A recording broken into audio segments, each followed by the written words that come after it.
Europe 1, 8h35, l'heure de la revue de presse. Avec Natacha Polony. Bonjour Natacha. Bonjour Thomas, bonjour Julie et bonjour à tous. Bonjour. Ce matin, une de vos journaux, les bons comptes font les bons amis et les pays prospèrent. En tout cas, le Premier ministre semble y croire. Le Monde, valse et la réforme, j'ai décidé d'y aller. Le Figaro, dette, déficit, le constat accablant de la Cour des comptes. Les Échos, fonctionnaires, les remèdes chocs de la Cour des comptes.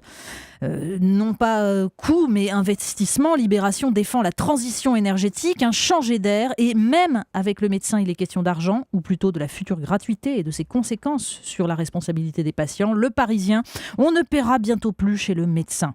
Et puis, les mauvais comptes font les règlements de compte entre amis. Et ça, c'est en une de Mediapart. Campagne Sarkozy, les 17 millions cachés. En tout cas, Natacha, l'arbitre du jour, c'est bien la Cour des comptes. Oui, chaque apparition de la Cour des comptes, ironise ce matin Philippe Vaucan dans Le Républicain Lorrain, n'est pas très éloignée des effets hallucinés des songes de Lady Macbeth, venant rappeler sans cesse à l'épouse du roi tout le sang qu'elle a sur les mains. Didier Migaud, en porteur de mauvaises nouvelles, on finit par avoir l'habitude, mais tout de même, quand le Monde liste les économies préconisées par ceux qu'on surnomme les sages, on comprend que les 60 000 postes dans l'éducation nationale risquent fort d'aller rejoindre la liste des promesses de campagne enterrées. Bien sûr, on souscrit aux avertissements de Jean-Francis Pécresse dans Les Échos, rappelant le poids de l'impôt. Lorsque, en contrepartie de tels sacrifices, écrit-il, le gouvernement affiche pour toute performance une baisse du déficit public nominal de 1 point en 2 ans, autrement dit un résultat misérable, c'est le consentement à l'impôt, fondement de la démocratie, qui finit par être atteint. Mais il faut lire aussi, dans Charlie Hebdo, la chronique de Bernard Maris, alias Oncle Bernard, qui offre un contrepoint essentiel. L'économiste parle de la dette illégitime qui plombe notre économie. Illégitime pour qui se plonge un peu dans l'histoire des années 1970 et 1980. En 1976, Raymond Barre décide de faire passer les taux d'intérêt sur les emprunts publics au-dessus du taux de l'inflation. Une révolution, nous dit Bernard Maris. Le rentier reprend ses droits. Pendant ce temps, s'engage le mouvement de financiarisation de l'économie et de baisse d'impôts des plus riches. Résultat, sans ces mesures, dit-il, la dette serait inférieure de 59%. Et le corollaire de cet article, c'est celui de Libération sur l'Argentine, qui après son défaut de paiement en 2001, voit sa convalescence fragilisée par des fonds vautours qui, eux, refusent de rééchelonner les créances avec l'aide de la Cour, américaine. Déclaration de l'un des patrons de ces fonds, notre but est de repérer des situations de banqueroute où notre capacité à contrôler et influencer le processus est la source de grands bénéfices. Tout un programme. La théorie du complot trouve sa place dans les journaux ce matin. Mais oui, avez-vous déjà remarqué ce geste un jour de Nicolas Sarkozy dressant le pouce et l'auriculaire ? Ou celui du rappeur Jay-Z formant un triangle avec ses mains ? Parce que d'après le Parisien, y a des gens que ça traumatise. Un Français sur 5 croit que la secte des Illuminati existe toujours et tire les ficelles de l'économie mondiale. Pire, elle aurait infiltré la sphère artistique de Shakira à Rihanna, oui. Et ce sont les jeunes, entre Internet et Da Vinci Code, qui adhèrent le plus à ces théories du complot. Comme disait d'ailleurs le philosophe Alain, il n'y a que les moules et les imbéciles qui adhèrent.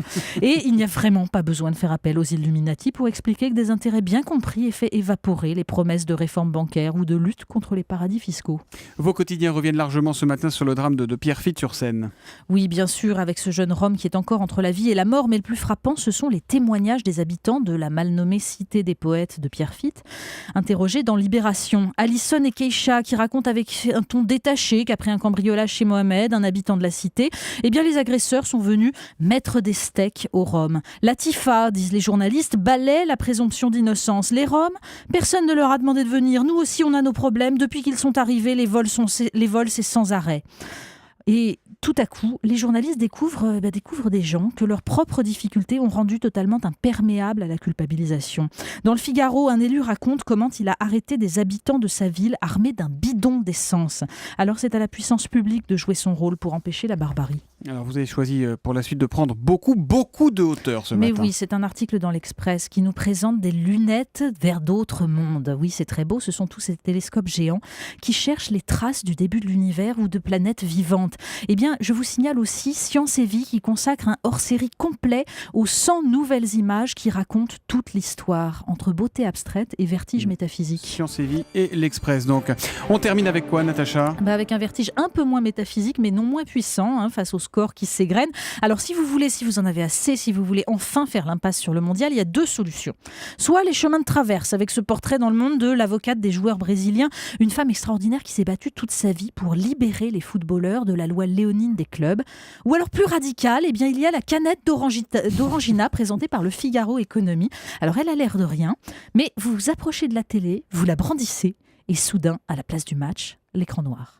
Une zappette universelle intégrée. On l'a testé, ça marche sur tous les écrans de la rédaction et ça permet de faire concurrence à Coca-Cola et à ses pubs de sponsors officiels. Et puis l'avantage, c'est que ça marche non seulement pendant les matchs de foot, mais aussi pendant les discours fleuves sur la réforme et la dette. Ça peut être intéressant. Alors, on le montre sur europe1.fr, il y a un tout petit bouton et puis un petit capteur. Là, voilà, et sur le mode d'emploi, ils expliquent que, attention, il faut que la canette soit fermée ou vide pour le faire, parce que sinon ça se renverse. Ça se renverse. On n'aurait pas Ils prennent vraiment les gens qui n'aiment pas le foot pour des imbéciles.